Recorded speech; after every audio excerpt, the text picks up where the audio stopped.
सजयति सिन्धूरवदनो देवो यत्पादपङ्कजस्मरणं वासरमणिरिवतमसां राशिं नाशयति विघ्नानां। या कुन्देन्दुतुषारहारधवला या शुभ्रवस्त्रामृता या वीणावरदण्डमण्डितकरा या श्वेतपद्मासना या ब्रह्माच्युतशङ्करप्रभृतिभिर्देवैः सदा वन्दिता सा मां पातु सरस्वती भगवती निःशेषजाड्यापः। सच्चिदानन्दरूपाय कृष्णाय क्लिष्टकारिणे नमो वेदान्तवेद्याय गुरवे बुद्धिसाक्षिणे कृष्णद्वैपायनं व्यासं सर्वलोकहितैरतं वेदाब्जभास्करं वन्दे शमादिनिलयं मुनिं। सहस्रमूर्ते पुरुषोत्तमस्य सहस्रनेत्राननपादबाहो सहस्रनामां स्तवनं प्रशस्तं निरुच्यते जन्मजरादिशान्त्यै। गुरुर्ब्रह्मा गुरुर्विष्णु गुरुर्देवो महेश्वरा गुरुरेव परं तत्त्वं तस्मात् गुरुमुपाश्रयेत्। श्रोता वक्ता श्री लक्ष्मीनारायण भगवान की जय।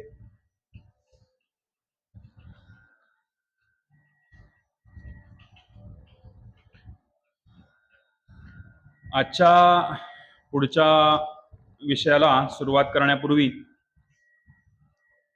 आमच्या गुरुजींनी आम्हाला सगळ्यांना एक असा दंडक किंवा तेही तसं वागतात दंडक घालून दिलेला आहे की ज्या दिवशी आपलं काही हा विषय मांडायचा असेल तर त्या दिवसाच्या दिनविशेषाविषयी थोडंसं आपण काहीतरी बोललं पाहिजे, म्हणजे त्यानिमित्ताने त्या दिनविशेषाविषयी पण बोलता येतं आणि तोही त्याच्या मागचं काय तत्व आहे हेही थोडं समजून घेता येतं. आज एकादशी युक्त द्वादशी आहे. एकादशीसाठी आपण जमलोय, पण आज वसुबारस आहे, गोवत्स द्वादशी आपण म्हणतो. तर या गोवत्स द्वादशी वसुबारस याच्याविषयी थोडंसं आपण चर्चा करू आणि मग आपण आपल्या या पुढच्या श्लोकाकडे येऊया, पुढच्या नावाकडे. आपल्याला सगळ्यांना एवढंच माहिती आहे की गोवत्स द्वादशी किंवा वसुबारस म्हणजे आपण गायीची पूजा करतो.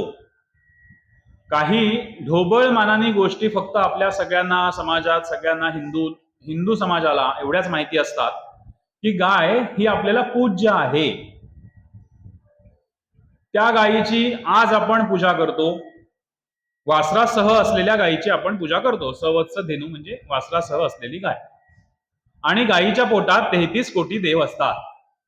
ह्या दोन गोष्टी आपल्याला सर्वसामान्य सगळ्या लोकांना ह्या दोनच गोष्टी माहिती असतात. गायीच्या पोटात 33 कोटी देव आहेत आणि वसुबारसाला गायीची पूजा करायची आहे आणि गाय आपल्याला पूज्य आहे. मग आपल्याला ज्या वेळेला असं विचारलं, जर का कोणी विचारलं की गाय पूज्य का आहे बाबा, तुम्ही का गायीची पूजा करता, तर त्याचं उत्तर आपण एवढंच देणार का की गायीच्या पोटात 33 कोटी देव आहेत म्हणून आम्ही गायीची पूजा करतो. कुठच्याही लहान मुलांना किंवा तरुण कोणाला काही प्रश्न विचारला तर हेच उत्तर अपेक्षित आहे आणि हे उत्तर मिळतं. मग 33 कोटी देवांची नावं सांगता येतील का, हा लगेच पुढचा प्रश्न येतो. मग इथे आपण थोडेसे अनुत्तरित होतो, कारण आपण पूर्ण या विषयाची माहिती घेतलेली नसते, वाचलेलं नसतं, किंवा वाचलं तरी ते लक्षात राहत नाही. आपल्या लक्षात राहण्यासाठी काय केलं पाहिजे, दुसऱ्यांना पण सांगितलं पाहिजे, म्हणजे आपल्या लक्षात राहील. तर ह्या 2-3 विषयाची चर्चा आपण करू आणि आपणही इतरांना आजच्या दिवशी निदान आपल्या घरी जाऊन संध्याकाळी आपल्या मुलांना, नातवंडांना, आजूबाजूला जाता जाता रस्त्यात का होईना पण कोणाशी तरी मुद्दाम विषय काढून हा विषय आज आपण सांगूया की गोवत्स द्वादशी आणि गायीची पूजा आणि गाय आम्हाला पूज्य का आहे. तर सगळ्यात आधी एक प्रश्न आपण सोडवूया की 33 कोटी देवांचा. कोटी म्हणजे प्रकार आहेत, टाइप्स. त्याच्यामध्ये 12 आदित्य आहेत, 11 रुद्र आहेत, 8 वसु आहेत, इंद्र आणि प्रजापती.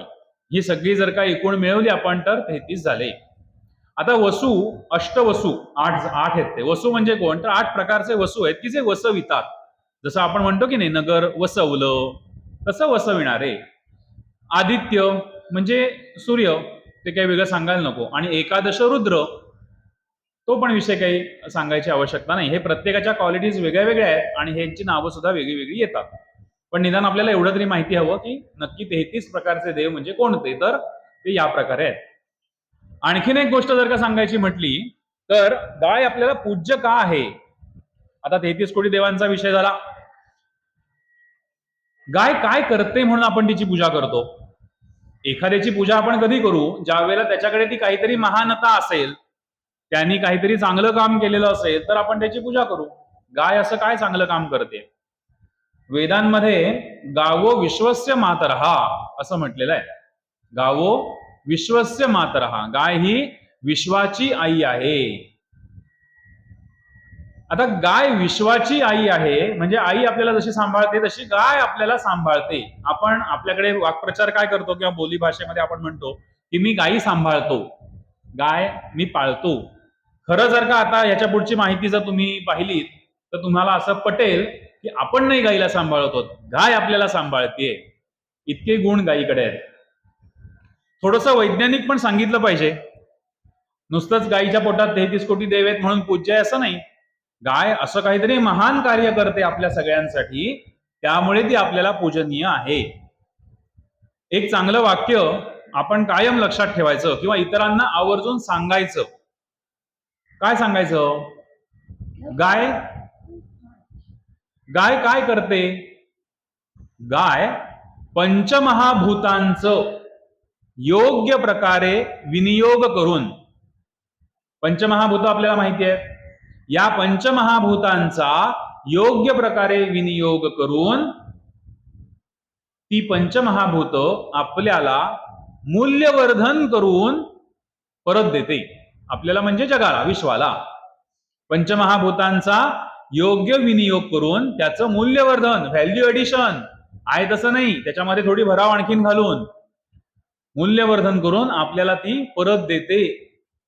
आता ही पंचमहाभूत, पहिला समजा विचार केला आपण, पृथ्वी काय करते? चारा खाते गाय आणि आपल्याला शेणाच्या स्वरूपामध्ये गोमय औषधी आहे की नाही? गोमयाचं महत्व आपल्या हिंदू धर्मामध्ये भरपूर आहे. शेण आपल्याला देते. जलतत्व आपल्याला गोमूत्र देते. आकाश तत्व गायीच्या नजरेतून ती आपल्याला मूल्यवर्धन करून देते. वायू तत्व गायीचा उच्छवास, असं म्हणतात की गायीची नजर जिथपर्यंत पोहोचते तो परिसर पवित्र असतो आणि गायीचा उच्छवास त्याच्यामुळे आपले अनेक हृदयाचे फुफ्फुसाचे रोग बरे होतात किंबहुना होत नाहीत, जो गायीच्या संपर्कात असतो. त्यामुळे उच्छवासातून आपल्याला वायू तत्वाचं ती मूल्यवर्धन करून देते. आणि तेज तत्वाचं मूल्यवर्धन कसं होणार? दुधातून. गायीच्या पाठीवरती जे वशिंड आपण म्हणतो, खांद्यासारखा उंचवट्याचा भाग असतो, त्याच्यामध्ये सूर्यकिरणांची, आपण म्हणतो की नाही लहान मुलांनी कोवळ्या उन्हात बसा म्हणजे ते आपल्याला व्हिटॅमिन्स मिळतात, तसं गायीच्या या वशिंडामध्ये अशी काहीतरी योजना केलेली आहे की जी सूर्यकिरण खेचून घेते आणि ती थेट आपल्याला तिच्या दुधातून आपल्यापर्यंत पोहोचतात. गायीच्या तुपातून आपल्यापर्यंत हे तेज आपल्यापर्यंत पोहोचतं. म्हणजे ह्या सगळ्या पंचमहाभूतांचं मूल्यवर्धन झालं की नाही? तुपाचं वेगळं काही सांगायला नको महत्व. तूप खाल्ल्यामुळे वाणी शुद्ध होते. वाणी जर आपल्याला बोलायचं असेल ना चांगलं तर तूप खावं गायीचं, असं सांगतात. आणि गायीचं तूप खूप औषधी आहे, आपल्याला ते सगळं माहिती आहे. आणि हे असं सगळं गाय करते म्हणून गाय आपल्याला पूज्य आहे. ज्या वेळेला समोरचे काही जण म्हणतात ना, अरे दूध देणारा प्राणी, तुम्ही म्हशीची पण पूजा केली पाहिजे. म्हशीची पूजा करू की नाही करू हा वेगळा विषय आहे. भूतदया तर आपल्याकडे सांगितलेलीच आहे. आपल्याला सगळेच प्राणी भूतदया म्हणून सगळ्यांमध्ये ईश्वर बघायचा आहे आपल्याला, त्यामुळे ते पूज्य आहेतच. पण भारतीय वंशाची गाय की जिच्या पाठीवरती हे वशिंड आहे, ही गाय आपल्याला पूजनीय आहे. आणि म्हणून आज आपण वसुबारसेच्या दिवशी ही गाय समजून घ्यावी अशा प्रकाराने आणि इतरांनाही सांगावी. तर आज आपण गायीला नमस्कार का करतो आणि गायीला नमस्कार आवर्जून का करावा मुद्दामून, याच्या मागची ही स्पष्टता आपल्याला यायला हवी. आणखीन एक कारण जर गायीच्या विषयी सांगायचं झालं तर, तुम्ही जर गायीचा फोटो पाहिला की ज्याच्यात गायीच्या प्रत्येक अवयवामध्ये काही देवतांचा वास दाखवलेला आहे. प्रत्येक वेगळ्या वेगळ्या अवयवात काही देवांची चित्र दिसतात, म्हणजे फोटोमध्ये दिसतात की या ठिकाणी हा देव आहे, या ठिकाणी हा देव आहे. तर तसं गायीच्या कंठामध्ये शंकराचं चित्र दिसतं. तो एक फोटो असतो गायीचा की ज्याच्यामध्ये खूप सारे देव लिहिलेले आहेत, दाखवलेले आहेत. त्याच्यामध्ये गायीच्या कंठात शंकर दाखवलेला आहे, शंकर महादेव. का? तर शंकरांनी काय केलं होतं, हलाहल विष पचवलं होतं ना, म्हणजे ते कंठ नीलकंठ झाले, कंठामध्ये ते राहिलं.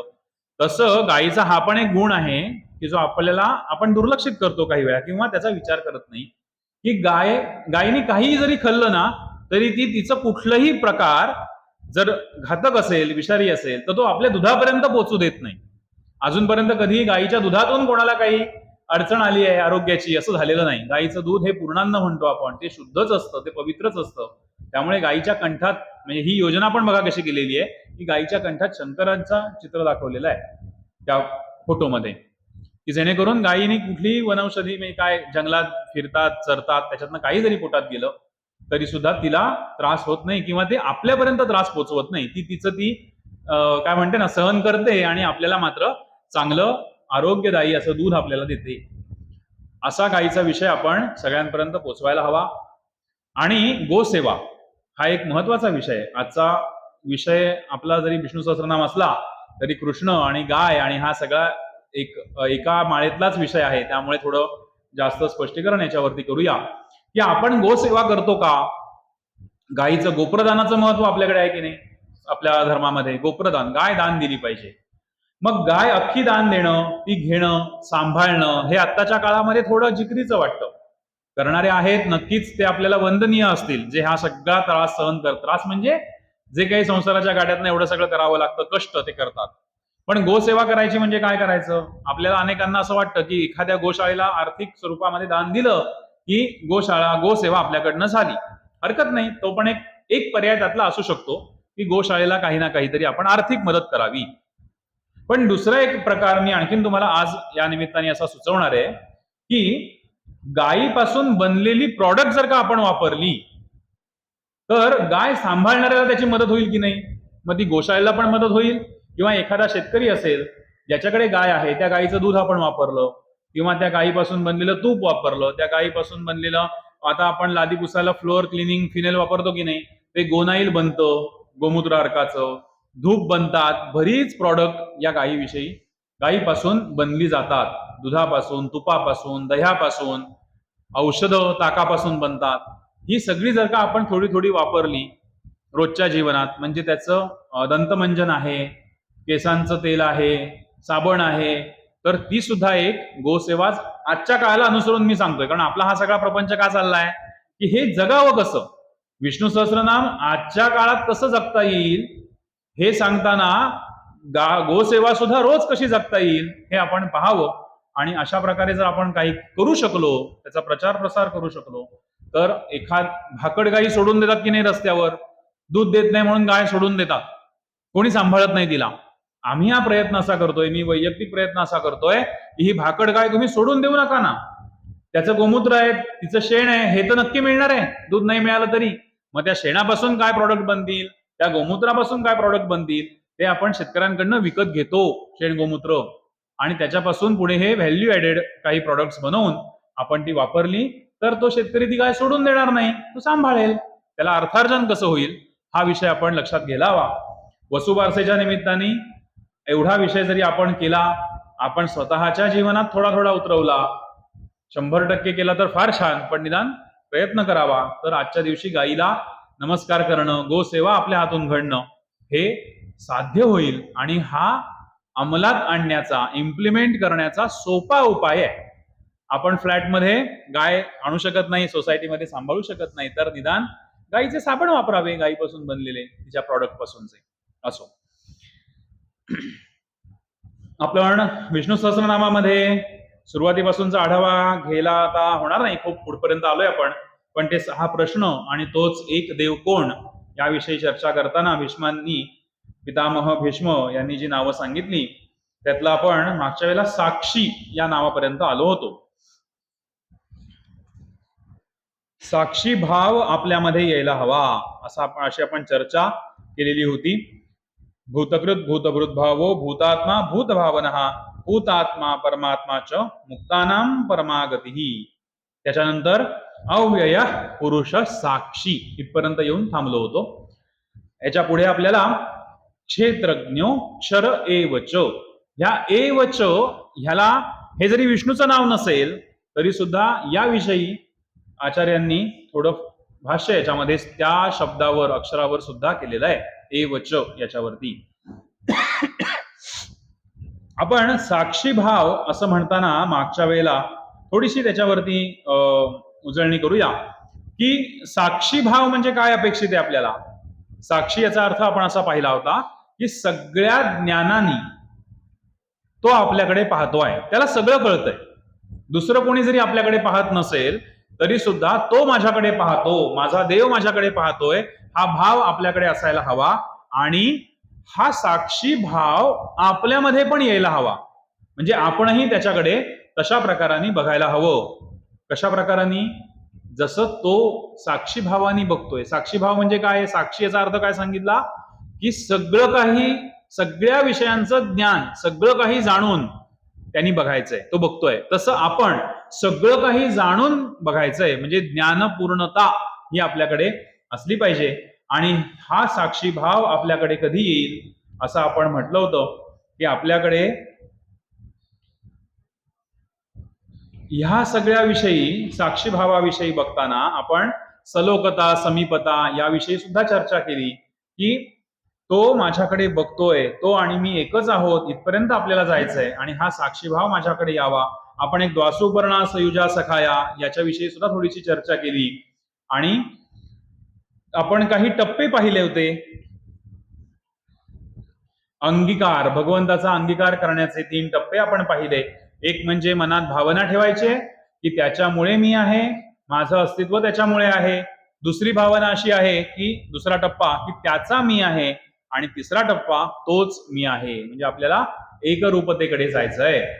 हा साक्षी भाव, याच्यामुळे आपल्याला ज्ञान, कर्म आणि भक्ती आपल्या आयुष्यामध्ये जी आहे आपल्याकडे, त्याची समृद्धता येणार आहे. नुसतं देवाचं दर्शन घेणं किंवा साक्षी भावानी आपण त्याच्याकडे बघणं याच्यापेक्षा सुद्धा देवाच्या मूर्तीचं दर्शन घेताना त्याचे हात आपल्याला काय सांगतायत, त्याचे पाय आपल्याला काय सांगतायत, याही विषयी आपण विचार करायला हवा. आता आपण ते एक असं म्हणतो की चरैवेती म्हणतो की नाही आपण, कायम कर्मयोग सांगितलाय. भगवंताचं पण तसंच आहे ना, कायम चालत राहतायत. चांगल्या गोष्टीच आपल्याला करायचे, आपण कायम चालत राहूया. नित्य असलेला असा हा कर्मयोग हा आपल्याला भगवंत दाखवतात. आणि आपणही तसंच केलं पाहिजे. फक्त अडचणी सोडवण्याकरता भगवंत आहे असं अनेक जण करतात. तसं न करता भगवंत कृपा करायला बसलाय, फक्त आपण त्याला त्या भावनेनी हाक मारलं पाहिजे किंवा आपण त्याच्याजवळ गेलं पाहिजे. भक्तीची परमोच्च अवस्था म्हणजे हा साक्षी भाव आहे. त्याच्यानंतर क्षेत्रज्ञ. आता क्षेत्रज्ञ म्हणताना क्षेत्र म्हणजे काय असेल? क्षेत्र म्हणजे शरीर, त्याला जाणतो तो क्षेत्रज्ञ म्हणजे भगवंत. आता या क्षेत्राला जाणणारा, क्षेत्राला कोण जाणून घेऊ शकेल? एखादी गोष्ट, एखादी परिस्थिती किंवा एखादं यंत्र जर का आपण बनवलं तर त्याला सगळ्यात चांगलं कोण जाणू शकतो? त्याला जो बनवतो तो. मग भगवंतानी आपल्याला बनवलं, शरीर भगवंतानी बनवलं, मग आपल्या शरीराला सगळ्यात जास्त कोण जाणू शकतो चांगल्या प्रकारे? भगवंत जाणू शकतो. त्यांनी तयार केलंय, त्यामुळे तोच जाणू शकतो. म्हणजे जाणणारा पण तो आहे आणि बनवणारा पण तोच आहे. क्षेत्रज्ञम चापि मां विद्धी सर्व क्षेत्रेषु भारत. भगवद्गीता पण याविषयी चर्चा करते की मीच क्षेत्रज्ञ आहे असं भगवंत निश्चयाने सांगतात. इथे मीच क्षेत्रज्ञ आहे. या एका 13व्या अध्यायातला हा श्लोक आहे. क्षेत्रज्ञम चापि मां विद्धी सर्व क्षेत्रेषु भारत.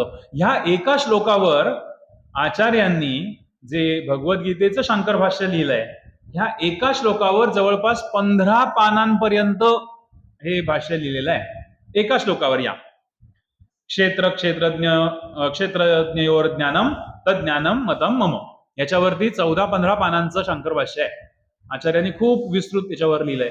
जरा कळायला कठीण आहे पण आपण ते वाचलं पाहिजे. क्षेत्र, त्याच्यामध्ये काय सांगितलंय थोडंसं त्याची आउटलाईन पाहूया. हे जे 15 पानाचं भाष्य लिहिलेलं ना ह्या एका श्लोकावर, त्याच्यामध्ये आचार्य सांगतात क्षेत्र म्हणजे काय. म्हणजे क्षेत्रज्ञ आणि त्याला जाणणारं म्हणजे ज्ञान, ह्या 3 विषयांची सांगड घातलेली आहे. या 3 गोष्टींविषयी आचार्य चर्चा करतात. क्षेत्र म्हणजे शरीर, क्षेत्रज्ञ म्हणजे त्याला जाणणारा, आणि हे नक्की काय आहे ते ज्ञान, अशा 3 गोष्टींवर चर्चा होतात. आणि आचार्य इथे असं सांगतात की हे 3ही गोष्टी जिथे एकत्र होतात तो क्षेत्रज्ञ. आचार्यांनी इथे अनेक प्रश्न स्वतः निर्माण केलेले आहेत. म्हणजे समोरून प्रश्न विचारतील आणि मग उत्तर देईल असं नाही. अनेक प्रश्न आचार्यांनी स्वतः निर्माण केले, त्याची उत्तरही चांगली दिली. आणि आता क्षेत्रज्ञ, काल आपण साक्षीभावात पण असं म्हटलं होतं मागच्या वेळेला की तो माझ्याकडे बघतोय म्हणजे तो माझ्यापासून वेगळा असला पाहिजे. तसा तो क्षेत्रज्ञ, तो मला बनवतोय, तो माझं जाणतोय, म्हणजे तो आणि मी या द्वैताची भावना जिथे आपल्याकडे येते असा विचार केला तर मग आपल्या वेदांताचं जे एकरूपतेचं किंवा अद्वैताचं जे तत्वज्ञान आहे, तो मी सगळीकडे एकच आहोत, याला थोडासा छेद मिळू शकतो किंवा आपल्या मनामध्ये शंका निर्माण होऊ शकते. पण या सगळ्या विषयीचं खूप छान समापन इथे आचार्यांनी केलेलं आहे. एकात्मता समजून सांगितलेली आहे शेवटी. याच्यामध्ये थोडं अवघड आहे पण हरकत नाही, आपण ते एकदा वाचूया त्याविषयी सुद्धा. पुढे आचार्य ह्या क्षेत्रज्ञ याविषयी सांगताना महाभारतातला एक दाखला इथे देतात, उल्लेख करतात की क्षेत्राणी ही शरीराणी बीजम चापी शुभाशुभम. आपण शरीर म्हणून, एक क्षेत्र म्हणून आपल्याकडून अनेक कर्म होत असतात. त्यातली शुभ शुभ शुभ आणि अशुभ अशी काही कर्म होतात, पण आपल्याला ती समजत नाहीत. नक्की शुभाशुभ कर्म आपली कोणती होत आहेत ती. पण ही आपल्या हातून घडलेली शुभ अशुभ, शुभ आणि अशुभ कर्म आपल्याला जरी समजली नाही तरी भगवंतालाही समजतात, कारण त्याला सगळ्याच गोष्टीचं ज्ञान आहे आणि हे सगळं तो जाणतो, म्हणून क्षेत्रज्ञ. त्याच्यानंतर क्षेत्रज्ञ क्षर एवच. क्षर म्हणजे अक्षर. अक्षर म्हणजे जो कधीही क्षीण होत नाही, विनाश ज्याचा होत नाही. आता हे आधीचं अक्षर म्हणजे आधीचं नाव क्षेत्रज्ञ आणि हे अक्षर ही दोन आणि एवच, क्षेत्रज्ञ क्षर एवच, हे तीनही आपण एकत्रित याचा विचार आपण करू शकतो. की आता इथे आचार्य असं म्हणतात की तत्वमसी वगैरे हा जो विचार आहे, आता हे वगैरे म्हणजे काय ते आपल्याला माहिती पाहिजे. तत्वमसी वगैरे म्हणजे काय, तर तत्वमसी आपल्या वेदांची 4 महावाक्य आहेत. 4 वेद आहेत, 4 वेदांची 4 महावाक्य आहेत, त्यातलं हे तत्वमसी. आपण तत्वमसी म्हणतो की नाही, बऱ्याच वेळा म्हणतो. तसं तत्वमसी. दुसरं एक वाक्य आहे अहम ब्रह्मास्मी, अयमात्मा ब्रह्म आणि प्रज्ञानम ब्रह्म. हे 4 वेदांचे महावाक्य आहेत. हे तत्वमसी वगैरे असं म्हटलं की हे सगळ्याचा गोषवारा आणि आणखीन सुद्धा काही गोष्टी ह्या आपल्याला थोड्या लक्षात यायला पाहिजेत. तर ही दोन्ही नावं सारखीच आहेत असं ते म्हणतात, क्षेत्रज्ञ आणि अक्षर. फक्त याच्यामध्ये व्यवहारिक भेद आहे. व्यवहारिक भेद म्हणजे काय, उदाहरण सांगायचं तर अष्टविनायक आपण म्हणतो, गणपती अष्टविनायक आहेत. सगळे गणपती एकच आहेत की नाही, खरं म्हणजे आपल्या इथे आहेत ते पण गणपती, आपल्या घरी आहे आपला गणपती तोही, आणि अष्टविनायकही सगळे. गणपती गणेश तत्व म्हणून एक आहेत, पण बल्लाळेश्वर वेगळा आहे, मयुरेश्वर वेगळा आहे की नाही. आणि ह्या सगळ्यांची यात्रा जोपर्यंत पूर्ण होत नाही तोपर्यंत मनाला समाधान मिळत नाही ना. 4च अष्टविनायकांपैकी 4च गणपती केले आणि अगो बाई 4 राहिले असं वाटतं आपल्याला. का, तो आपला मनुष्य स्वभाव आहे. आचार्य असं सांगतात की या सगळ्यांमध्ये हा जो भेद आहे ना, हा व्यवहारिक भेद आहे. फक्त मयुरेश्वराला नमस्कार केला म्हणून तो बल्लाळेश्वराला पोचणार नाही असं आहे का हो, पोचणारच आहे ना. अष्टविनायकांपैकी कोणालाही नमस्कार करा, तो शेवटी गणपतीलाच पोचणार आहे. 12 ज्योतिर्लिंगांपैकी कुठल्याही महादेवांच्या स्थानाला नमस्कार करा, ते त्यांच्यापर्यंतच पोचणार आहे. हा जसा व्यवहारिक भेद आहे तसा व्यवहारिक भेद हा इथे आपण समजून घेऊया की क्षेत्रज्ञ आणि अक्षर याच्यामध्ये आहे. इथे आचार्य या श्लोकामध्ये एक शेवटचा एक वाक्य छान वापरतात. हे सगळं सांगून झाल्यानंतर, म्हणजे सिक्वेन्स कसा आहे, क्षेत्रज्ञ क्षर एवच हे सांगितल्यावरती हा एक विषय इथे येतो की हा व्यावहारिक भेद आहे. आणि व्यावहारिक भेदाविषयी सांगताना आचार्य असं म्हणतात की प्रसिद्धी प्रामाणिक कधीच नसते. हे आचार्य तिथे सांगतात एक वाक्य, प्रसिद्धी प्रामाणिक कधीच नसते, तत्व मात्र प्रामाणिक असतं. जे आता मी उदाहरण दिलं की तत्व प्रामाणिक आहे की नाही, अष्टविनायक असू देत किंवा 12 ज्योतिर्लिंग असू देत, कुणालाही नमस्कार केला तरी त्या तत्वाला नमस्कार होणार आहे, ते तत्व प्रामाणिक आहे. आचार्य इथे मुद्दामून असं लिहितायत मध्ये. मुद्दामून असं का म्हणतोय मी की अचानक असं आम्ही म्हणतो की वेदांती पुरुष आचार्यांमधला थोडा जागा झालाय आणि त्यांनी थोडं कडकपणाने हे लिहिलेलं आहे की प्रसिद्धी प्रामाणिक कधीच नसते. काय गरज आहे एवढी सगळी नावं सांगायची? शेवटी आपण काय पाहतोय? तो एकच देव कोण. मग तो एकच देव कोण सांगताना विष्णू हे एक सांगितल्यावर सगळ्यांना पटायला पाहिजे की नाही? म्हणून इथे आचार्य असं म्हणतात प्रसिद्धी प्रामाणिक कधीच नसते. आता प्रसिद्धी म्हणजे आपल्याला जशी वाटते ती प्रसिद्धी नव्हे. ह्या विष्णूच्या नावांची प्रसिद्धी प्रामाणिक म्हणजे भगवंताच्या रूपाची प्रसिद्धी, की एवढ्या एवढ्या प्रकारे सांगावं लागलं, वेगळ्या वेगळ्या प्रकारे सांगायला लागलं, हे प्रामाणिक नाहीये. ही प्रसिद्धी प्रामाणिक नाही. तुम्ही या रूपावरती आकारावरती जाऊ नका, तुम्ही तत्व अंगीकारा. शेवटी भगवंत सगळा एकच आहे हे सांगण्यासाठी इथे आचार्य इथे थोडं कडकपणे लिहितात की एवढी नावं कशाला, तो एकच आहे ना. ही सगळी रूपांची प्रसिद्धी ही प्रामाणिक नाही आहे. तुम्ही तत्व अंगीकारलं पाहिजे. तुम्ही तुमच्या मनामध्ये काय स्थिर करताय ते महत्वाचं आहे. म्हणजे आपण गणपतीचा उत्सवाचा विचार जर का केला की अनंत चतुर्दशी ह्या दिवसाचा विचार करताना असं सांगतात की अनंत म्हणजे काय? जे संपणार नाहीये असं ना. आणि शांत, मग अनंत चतुर्दशी. आता विसर्जन बऱ्याच वेळेला ह्या अनंत चतुर्दशीच्या दिवशी अनेक जण करतात. शांत तत्वाचं विसर्जन आणि अनंताची धारणा. गणपतीची आपण पूजा केली, गणपती बसवला, 1.5 दिवस 2 दिवस 5 दिवस जो काही प्रकार जी काही परंपरा असेल त्याप्रमाणे आम्ही तुझी इतके दिवस पूजा केली, तुझ्याविषयी आम्ही सगळं ज्ञान करून घेतलं. हे अपेक्षित आहे हा गणपतीच्या वेळेला, की गणपतीविषयीचं ज्ञान आपण करून घ्यायचंय. गणपती काय सांगतो, गणपती गणेश गीतेत काय सांगतो, मुद्गल पुराणात काय सांगतात, गणपती गणेश पुराणात काय सांगतात, हे सगळं आम्ही तुझ्याविषयी आता जाणून घेतलंय. आमच्या मनामध्ये ह्या 10 दिवसामध्ये जे काही दिवस असतील त्या दिवसांमध्ये आम्ही आमच्या मनामध्ये तुला स्थिर करून ठेवलंय. आता आम्हाला तुझ्या मूर्तीची गरज नाही. तू जरी विसर्जन केलं, शांत तत्वाचं विसर्जन केलं, तरी तू अनंत रूपाने आमच्यामध्ये आहेस. हे तत्व आपण जेव्हा स्थिर करू ते इथे आचार्यांना अपेक्षित आहे. आणि म्हणून ते असं म्हणतात, म्हणजे हे एक वाक्य लिहून सोडून दिलेलं आहे की प्रसिद्धी प्रामाणिक नाही, तत्व प्रामाणिक आहे. त्याचा अर्थ आपल्याला हा एवढ्या प्रकारे घ्यायला लागतो, एवढ्या विस्तृत स्वरूपाने. तो एकच देव आहे हे मनामध्ये स्थिर करा असं आचार्य सांगतात. आणि आपण जे असे सगळे नावांमध्ये थोडे थोडे अडकत चाललोय ना, हे नाव हे नाव हे नाव, तिथून आचार्य पुन्हा आपल्याला मूळ ठिकाणी आणून सोडतात की आपण काय बघतोय, तो एकच देव कोण. ह्या एका प्रश्नाचं उत्तर, जरी 6 प्रश्न असले तरी सगळ्याचा गोषवारा एकच देव कोण असं बघतोय आपण. त्या एकाच देवाची ही सगळी नावं आहेत आणि तत्व मात्र हे एकच आहे. याच्यानंतर योग योग विदान नेता प्रधान पुरुषेश्वर. इथे आता हे 24 नावापर्यंत येईल. योग योग विदान नेता प्रधान पुरुषेश्वर नारसिंह वपु श्रीमान केशव पुरुषोत्तम. योग, आचार्य इथे योगाची व्याख्या करतात. आता योगा हा शब्द आपण इतका रूढ झालेला आहे की तो वेगळ्या वेगळ्या प्रकारे योग किंवा योगा. योगा म्हटलं की व्यायाम असं आपल्याला पटकन लक्षात येतं की योगा म्हणजे आसनं करायची, व्यायाम करायचा त्या अर्थाने. आणि योग म्हटलं की अनेक प्रकारचे योग, जुळून आलेले योग असे सगळे आपल्याला आठवतात. आणि वेगळे वेगळे योग पण आठवतात, कर्मयोग असतील, भक्ती योग असतील, भरपूर योग आठवतात. आचार्यांनी इथे योग या शब्दाची जी व्याख्या केलेली आहे ती फार छान आहे. काय म्हणतात आचार्य, हळूहळू सांगतो, समजून घ्या.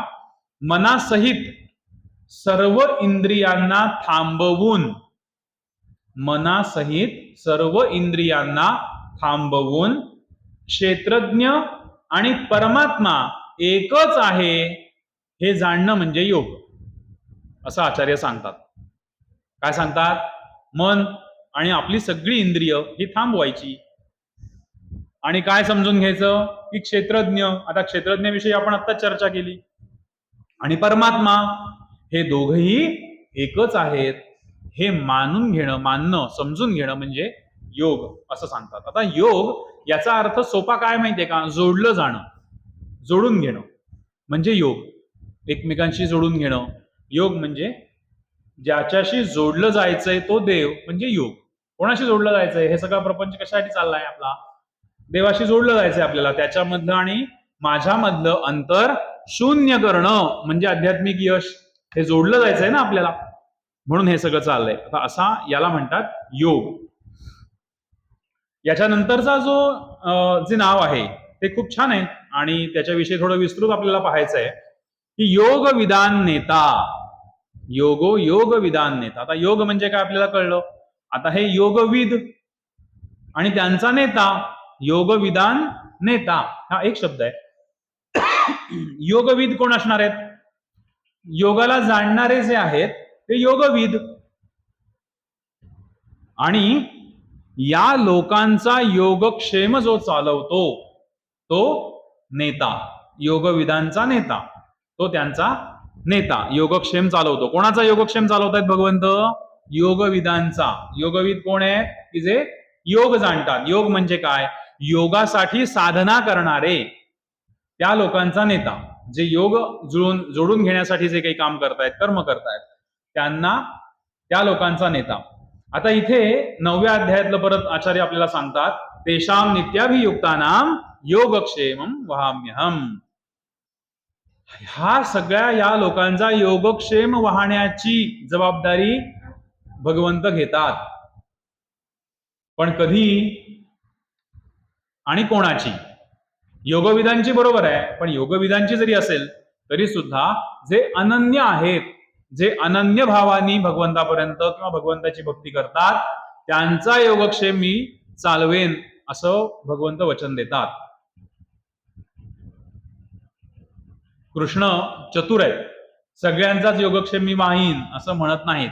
एका ठिकाणी एका वचनामध्ये असंही म्हणतात की तू जर का हे एवढं एवढं केलंस तर तुझी प्रगती होईल आणि तू ऊर्ध्व मूलम आहे ना ते, की तू वरच्या दिशेने जाशील, तू माझ्यापर्यंत पोहोचशील असं म्हणत नाही, तुला मोक्ष मिळेल असं म्हणत नाहीत. तू असा वाग म्हणजे तुझं प्रगती तू साधशील, तू हळूहळू वर जायला सुरुवात होईल, मी बघेन तुझ्याकडे फक्त. त्यामुळे कुठल्याही शब्दामध्ये अडकताना इथे भगवंत दिसत नाहीत. तसं इथे योगक्षेमम वहाम्यहम. आता हे अनन्य झालो मी तरच भगवंत माझा योगक्षेम चालवणार आहेत. मग अनन्य म्हणजे काय याच्याविषयी थोडीशी चर्चा केली पाहिजे. तुझ्याशिवाय मला कोणीही नाही हा भाव मनामध्ये असणं म्हणजे अनन्यता. आता ही अनन्यता पदोपदी आपल्याकडे असणारी अनेक लोक आपल्या आजूबाजूला असतात. भगवंता तुझ्याशिवाय कोणी नाही रे मला, आणि नंतर मग आपण असं म्हणतो दे रे हरी फाटल्यावरी. ही अनन्यता इथे उपयोगाची नाही. अति देवदेव करणं म्हणजे अनन्यता असं वाटणारे सुद्धा अनेक लोक आपल्या आजूबाजूला आहेत, पण ही अनन्यता असू शकत नाही. सारखं देवदेव करत राहायचं ही अनन्यता असू शकत नाही. ज्या प्रकाराने देव आपण समजून घेतला पाहिजे त्या प्रकाराने देव आपण समजून घ्यावा आणि ज्ञानपूर्णतेनी भगवंता तुझ्याशिवाय मला कोणी नाही असं म्हणणं हे अनन्यतेकडे जाऊ शकतं. नाहीतर दिवसभर देवदेव करत बसतील, 10 देवळात न जातील, सोमवारी शंकर, मंगळवारी गणपती, बुधवारी मारुती, किंवा शनिवारी मारुती, बुधवारी आणखीन कोणी, गुरुवारी दत्त, शुक्रवारी देवी, आणि परत रविवार आला, रविवारी सुट्टी, सोमवारी पुन्हा शंकर. ही अनन्यता आहे का? सगळ्या देवांचं मी भरपूर करतो ही अनन्यता होऊ शकत नाही. आपल्याला इथे अनन्यतेसाठी एकरूपता गरजेची आहे. मी शंकराच्या देवळात गेलो तरी सुद्धा मला माझा जो आराध्य आहे तोच देव दिसायला हवा. गणपतीच्या देवळात गेलो तरीही माझेच सद्गुरू मला दिसायला हवे, जे काही आपलं आराध्य असेल ते. समजा मी काय गणपतीची भक्ती करतो तर मी देवीच्या देवळात गेलो तरी मला गणपती दिसायला हवा. शेवटी सगळी तत्व एक आहेत आपण म्हणतो की नाही, ती अनन्यता इथे अपेक्षित आहे. आणि असं जर का आपण वागलो म्हणजे भगवंताच्या वेगवेगळ्या रूपांच्या मागे न लागता एकाच रूपाविषयी आपण जर का एकरूपता साधण्यासाठी हा अनन्यतेचा आपण जर का अंगीकार केला तर आपण योगविद होऊ शकतो. आणि जर आपण हे योगविद झालो तरच आपला योगक्षेम वाहण्याचं वचन हे आपल्याला भगवंताने दिलेलं आहे. आता हे योगविद व्हायचं, ही अनन्यता सांभाळायची, हे कधी शक्य आहे? ज्ञान असल्याशिवाय नाही. ज्ञानाचा पाया ज्याचा भक्कम आहे तोच अनन्य होऊ शकतो. म्हणजे इथे आणखीन थोडं स्पष्ट करायचं ना तर ज्ञानाधिष्ठित भक्ती भावना, ज्ञानाधिष्ठित भावना आणि भावनाधिष्ठित कर्म हे अपेक्षित आहे. ज्ञान युक्त भक्ती म्हणजे भावना, आणि या भावना असलेलं ज्ञानयुक्त भावनेतून झालेलं कर्म हे असेल तर आपण या अनन्यता याच्याकडे जाऊ शकतो, किंबहुना अनन्यता टिकेल. अनन्यता एकदा निर्माण होईल आणि नंतर ती निघून जाईल असं नाही होता कामा, ती टिकली पण पाहिजे.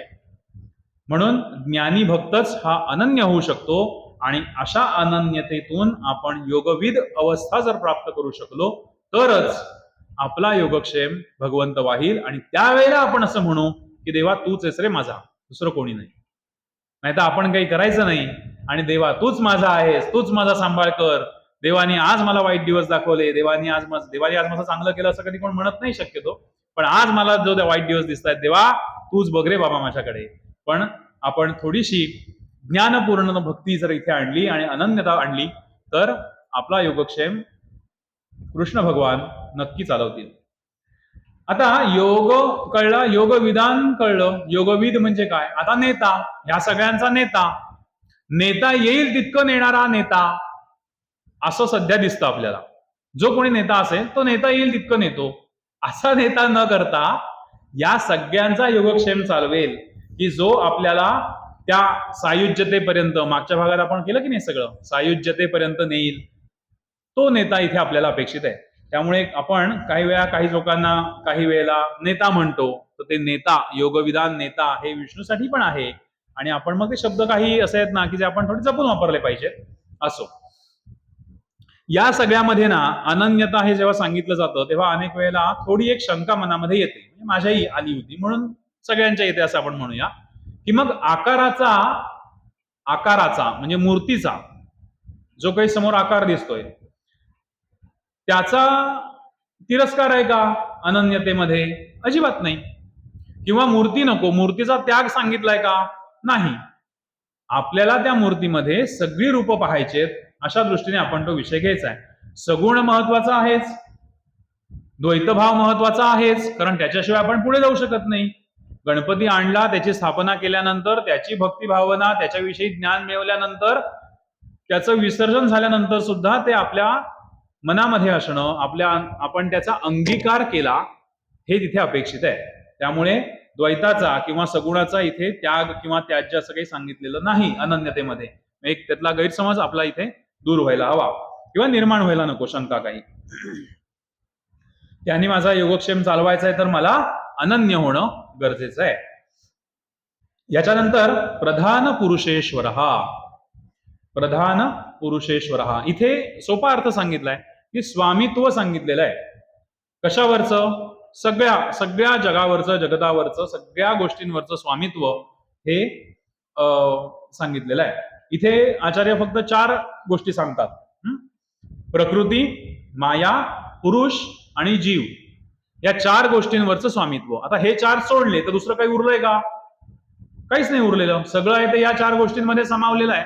या 4 विषयांचा जो काही स्वामी आहे तो प्रधान पुरुषेश्वर.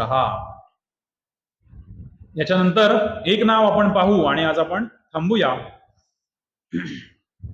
नारसिंह वपुः. नारसिंह वपु श्रीमान पुढच्या वेळेला घेऊ आपण. नारसिंह वपुः. आता नारसिंह वपुः हा शब्दाचं किंवा या नावाचा विचार करताना आपल्याला याच्यामध्ये नर आणि सिंह, म्हणजे आपण जी भक्त प्रल्हादाची नरसिंहाचा अवतार आपल्याला माहिती आहे, सगळ्यांना आपल्याला गोष्ट माहिती आहे, सगळं कथानक आपल्याला माहिती आहे, पण त्याचा थोडा वेगळ्या अर्थाने पण विचार आपण करायला हवा. मुळाशी जाऊन विचार करायला हवा. समोर परिस्थिती जी दिसतेय ती आपल्याला माहिती आहे, गोष्ट म्हणून आपल्याला माहिती आहे, पण त्याचे जेवढे अर्थ करता येतील तेवढे कमी आहेत. किंवा भक्त प्रल्हाद हा चर्चेचा 1.5-2 तासाचा एक वेगळा विषय आहे. नरसिंह अवतार आणि भक्त प्रल्हाद हा सगळा, की ज्याच्यामुळे आधी ह्याचा अर्थ पाहू काय केलाय तो, की नारसिंह वपुः, की ज्याच्यामुळे नरामधला सिंह जागृत होतो तो. आता हा नरसिंह हा इथे अर्थ घेऊया आपण. आता हा नरसिंह म्हणजे कोण आहे? की जो सज्जनांच्या, आता मागे पण आपण एकदा चर्चा केली होती की सज्जनांच्या रक्षणासाठी देवाचे अवतार झाले की दुर्जनांच्या नाशासाठी झाले? प्रश्न आहे की नाही? आपल्याला असं वाटतं की दुर्जन माजले म्हणून देव आले, असं नाहीये खरं म्हणजे ना. सज्जनांचं रक्षण करायची वेळ आली म्हणून देव आले, अवतार झाले. तसं भक्त प्रल्हादासाठी नरसिंहाचा अवतार झाला मग आपल्यासाठी जर भगवंत धावत यायला हवा असेल तर आपल्याला प्रल्हाद झालं पाहिजे. म्हणजे नरसिंहाविषयी विचार करताना नरसिंहाचा विचार म्हणजे त्या अवताराचा विचार करण्यापेक्षा ज्याच्यासाठी तो आला ते गुण आपण आत्मसात केले पाहिजेत ना. म्हणजे राम एका अध्यात्म रामायणामध्ये राम स्वतः असं सांगतायत की माझी पूजा करू नका, माझ्या वचनांची पूजा करा. तसं आपण राम होण्याचा प्रयत्न करू नये, रामाचा दास होण्याचा प्रयत्न करावा. तसं भक्त प्रल्हाद होण्याचा विचार, त्याच्या गुणांचा विचार आपण करायला हवा. तर हे नरसिंह आपल्यासाठी येतील आणि मग आपल्यातला नरांमधला सिंह जागृत होईल आणि वाईट शक्तींचा पराभव आपण करू शकू. आता त्यावेळेला भक्त प्रल्हादांनी काय काय केलं? सगळ्यात पहिलं म्हणजे त्यांनी आपल्या शिक्षणाच्या काळामध्ये सगळ्यांना विष्णूच्या नामाचं वेड लावलं किंवा प्रचार केला. म्हणजे आपल्या अवतीभोवती कितीही प्रतिकूल परिस्थिती असेल, कितीही संकट असतील, तरी सुद्धा आपल्याला जे चांगलं काम करायचंय ते करण्याचा, ते काम रेटवण्याचा प्रयत्न केला, फोर्सफुली काम केलं. त्याच्यानंतर ह्या नामावरचा प्रगाढ विश्वास, आत्यंतिक विश्वास, की त्याला ते काही छळ केला हिरण्यकश्यपूने, आपल्याला गोष्ट माहिती आहे, पण तरी सुद्धा नाम सोडलं नाही. देवाने त्याला प्रत्येक ठिकाणी देव धावून आला, त्याचं रक्षण केलं. याच्यानंतर प्रल्हादामध्ये असलेला आत्मविश्वास, असे अनेक गुण प्रल्हादाचे आहेत. 8-10 गुण सांगता येतात प्रल्हादाचे. ते जर आपण आत्मसात केले तर आपल्यासाठी देव धावून येईल. मग नारसिंह वपुः असं म्हणताना आता ह्या सगळ्या कथेचा जो भाग आहे ना, तत्व म्हणून तो असा आहे की प्रल्हादाने काय केलं, आपल्या आजूबाजूच्या समाजातल्या आपल्या वयाच्या मुलांमध्ये असा काही आत्मविश्वास जागवला की त्या सगळ्यांनी मिळून त्या हिरण्यकश्यपूला संपवलेला आहे. आत्मविश्वास भरलेला आहे सगळ्यांमध्ये. हे त्या कथेचं तत्व म्हणून आपण घेतलं पाहिजे. आपल्यामधला गुलामगिरीमध्ये असलेल्या समाजामध्ये आत्मविश्वास जागृत करून त्यांच्यातला सिंह जागृत करायचा आहे आणि चांगल्या गोष्टींनी वाईट प्रवृत्तींवरती विजय मिळवायचा आहे. हा भाग त्यातला आपल्याला घ्यायला हवा. याच्यानंतर एकच आणखीन गुण प्रल्हादाचा आहे, तेवढा आपण पाहू की ज्या वेळेला नरसिंह प्रकट झाले होते आणि ते खूप क्रोधित झालेले होते, प्रचंड संताप आणि क्रोध होता, त्यावेळेला जवळ कोणी जायला तयार होत नव्हतं त्यांची समजूत घालायला किंवा त्यांना शांत करण्यासाठी. प्रल्हाद समोर गेल्यावरती ते शांत झाले आणि मग नंतर त्यांनी प्रल्हादाला, मध्ये खूप छान संवाद आहेत, तेही आपण पाहू कधीतरी. मध्ये ते नरसिंह प्रल्हादाला म्हणतात की मी आता प्रसन्न झालोय तुझ्यावरती, तर तू वर माग काय असेल. तर प्रल्हादाने छान उत्तर इथे दिलंय असं की तुमच्याजवळ वर मागितल्यामुळे माझ्या वडिलांचं काय झालं ते मी आता डोळ्यांनी पाहिलंय, त्यामुळे मला वर नको, माझ्यावर फक्त कृपा ठेवा. म्हणजे एक गाणं आहे ना मराठी, मला आत्ता ते आठवतं इथे बसल्या बसल्या, अन देवाचे धन्यवाद घेऊन तो जातो, असं गाणं आहे कुठेतरी, एक आत्ता लेटेस्ट याच्यामध्ये आहे की देवळात तो येतो आणि काही न मागता जातो म्हणून देवाचे धन्यवाद घेऊन जातो. तसं की माझ्यावर फक्त कृपा ठेवा, मला तुम्ही कुठचाही वर देऊ नका. ही अनन्यता आपल्यामध्ये यायला पाहिजे. ही तुमची कृपा, तुमचा वरदहस्त आमच्यावरती असू दे. निरपेक्ष प्रेम म्हणजे प्रल्हाद आहे, विश्वास म्हणजे प्रल्हाद आहे, निश्चय म्हणजे प्रल्हाद आहे, आणि मला नको कुठच्याही प्रकारची आसक्ती नाही म्हणजे प्रल्हाद आहे. हे प्रल्हाद जर आपल्याला बनता आलं तर मागच्या नावातली सुद्धा जी अनन्यता अपेक्षित आहे ती आपल्यामध्ये येईल आणि खऱ्या अर्थाने आपल्याला नारसिंह वपुः हे जेव्हा आपण नाव या स्तोत्रामध्ये म्हणू त्यावेळेला एखाद मिलीसेकंद जरी थांबता आलं की नारसिंह वपुः श्रीमान असं म्हटल्यावरती हे एवढं सगळं आपल्या डोळ्यासमोर यायला पाहिजे की नारसिंह म्हणजे काय आपल्याला अपेक्षित आहे, मला प्रल्हाद होणं अपेक्षित आहे. आज आपण एवढा विचार करून इथे थांबूया आणि पुढची एकादशी आपली शेवटची एकादशी राहिलेली आहे, जेवढं होईल तेवढं आपण पूर्ण करण्याचा प्रयत्न करूया. गुरुर्ब्रह्मा गुरुर्विष्णू गुरुर्देव महेश्वरा गुरुरेव परम तत्व तस्मात् गुरुमुपाश्रयेत्.